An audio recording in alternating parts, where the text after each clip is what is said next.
Hey food lovers, welcome back. Just look at this bubbling goodness. If you're looking for a recipe for special date night or you're just trying to impress bae, this one is sure to impress. Today I'll be showing you my recipe on baked lobster mac and cheese. But before we begin, please take a moment to subscribe. Make sure to hit that bell to get notifications as well. Let's get cooking.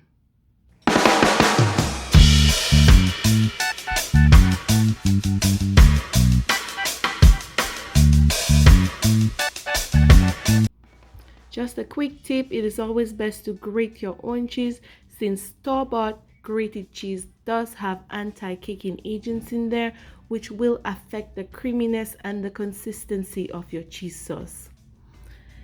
Here I am mincing my shallots. As I have said in the past, shallots do aid in a more flavorful cheese sauce or pasta sauce, whichever one that you're doing. So since we're looking for high level of flavor, we will use the shallots. But if you do not have any shallots, go ahead, use onions. Next, I am mincing my garlic. I will be doing that as fine as possible to keep a smooth consistency of my cheese sauce. But if you do want chunks in there, hey, don't let me stop you, by all means. As usual, the list of ingredients will be listed in the description list below. Here I am preparing my boiling water for cooking my pasta. We will be cooking the pasta al dente. Also, do preheat your oven at 375 degrees Fahrenheit. Here we'll move on to preparing our lobster tail. I'll cut off the tail, save that on the side for presentation. Next, I'm using my kitchen scissors to separate the lobster meat from the shells. You don't have to throw the shells, you could keep that to make a beautiful stock and you could use that for some other recipe. Nothing goes to waste. I'm cutting my lobster tail into bite-sized pieces and then I'll move on to washing it in some lemon juice to cut off some of that freshness. Here we have our pasta nice and al dente.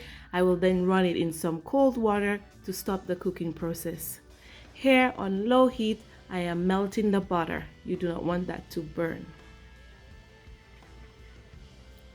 Next, I will add the lobster meat to there, which I will cook for about 60 seconds. You do not want to overcook, just to ooze out some of that flavor from the meat into the butter so you can level up your flavors. Here I'm adding some Cajun sauce to build more flavor. Cajun spice, sorry. Here I am mixing it all in. Remember, do not overcook. Add as little or as much Cajun spice as needed. Now with the slotted spoon, take that off and then we'll add the shallots and we'll continue to build flavor. You will be smelling that oozing out the pot. So delicious. Next, we will add the garlic and cook that for a few seconds and then I will add in the flour, which I will cook for about 2 to 3 minutes. You do not want to burn, you just want a nice light golden color. Also make sure it doesn't stick to the pot and burn. Next, I'll move on to whisking in the milk. That you will cook for about another 2 to 3 minutes until it thickens. You can continue to whisk until it builds. Here I'm adding some shrimp bouillon, building more flavor profile of our sauce.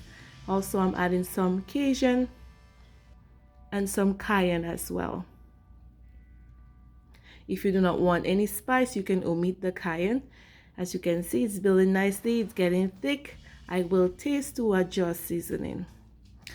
I'm adding a bit more of that shrimp bouillon.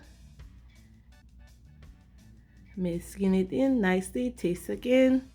Also, when adjusting seasoning, do keep in mind that you will be adding the cheeses, which does tend to make the sauce more salty, so do keep that in mind. Take off the sauce from the pot, from the stovetop. We add the cheeses in there. We mix in our pasta. Look at that creamy goodness, guys. Then I'll add some of the lobster meat, not all of it. I'll save some on the side and the juices. Mix that in nicely. Look at it, guys, so creamy. Next, we'll move on to preparing our topping for our baked lobster. Here I'm adding the panko, the remaining of the Parmesan cheese, and the oil. Blend that in nicely, make sure it's nicely mixed. Get all the lumps out, nicely mixed, and then we'll move on to creating the goodness. Here I'm adding the pasta to our baking pan, and then I add a few more pieces of lobster meat on top, then followed by our panko topping, and then I'll add the lobster tail. If you like a few more tails on top for presentation, sure, why not? Quick tip, you could add that on top of a baking sheet just to make sure it doesn't bubble over and spill in the oven. Look at this creamy goodness. It's gold. This recipe is gold, guys, believe me. Quick tip, you could at the end put this underneath the broiler just to get more golden color on top. I did not do that for this one, but this is the tip you guys can follow. Look at this creamy goodness, guys. Trust me, this recipe is gold. If you do plan on trying this, please let me know in the comment section below. I'm hitting it with some chives for more color, more pop. Also, guys, do remember that all the ingredients will be listed in the description list below. Don't forget to give me a thumbs up, like, comment, subscribe, and as always, I just had to taste this. Look at this creamy goodness. Look how creamy this is.